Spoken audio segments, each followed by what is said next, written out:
ඇත්තටම WWDC 2025 එකේදී Apple එකෙන් මොනවද කිව්වේ? මුලින්ම මේ WWDC කියන්නේ මොකක්ද කියලා කිව්වොත් Apple's Worldwide Developers Conference වාර්ෂිකව Yala පවත්වන ඉවෙන්ට් එකක්. ඒකෙදි next year එකේ එයාලගෙන් එන්න තියෙන දේවල් plans ගැන එහෙම කියනවා. ඉතින් iPhones, iPads, MacBooks, Apple Vision Pro, Apple Watch, Apple TV වල එහෙම අලුත්ම features වගේම අලුතෙන් ඉස්සරහට release කරන්න තියෙන දේවලුත් මෙතනදී කතා කරනවා. ඉතින් මේ පාරකෙදිත් ගොඩාක් highlights තිබ්බා. පළවෙනි එක තමයි Apple OS වලට අලුතෙන්ම ගෙන ආපු liquid glass redesign එක. transparent shiny look එකක් තමයි තියෙන්නේ.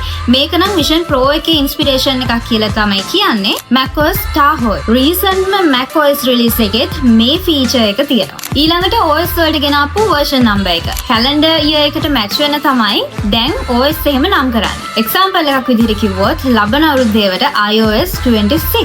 ඒ වගේම තමයි Apple intelligence එකත් අලුත් features ටිකක් කිව්වා. real time text වගේම live translation එහෙමත් තියෙනවා. ඉතින් iMessage, FaceTime වල එහෙම මේක දැනට තියෙනවා. තවත් අලුත්ම fun feature එකක් තියෙනවා. emojis දෙකක් එකතු කරලා අලුත්ම emoji එකක්, Genmoji එකක් හදාගන්න පුළුවන් එක. ඊට අමතරව තව දේවල් ටිකක් කිව්වා. කෙටියෙන් කිව්වොත් Apple AI models දැන් developers වලට open source. ඒ වගේම camera app එක redesign කරලා තියෙනවා.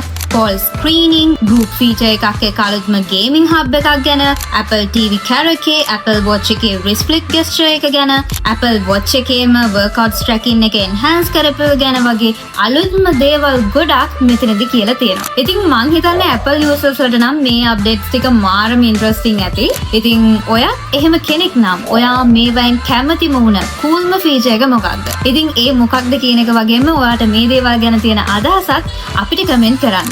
එහෙනම් අනිත් අයටත් මේක දැනගන්න share කරලා ඔයාලා තව මේ වගේ interesting දේවල් අපෙන් දැනගන්න නම් දැන්ම follow කරලා තියාගන්න.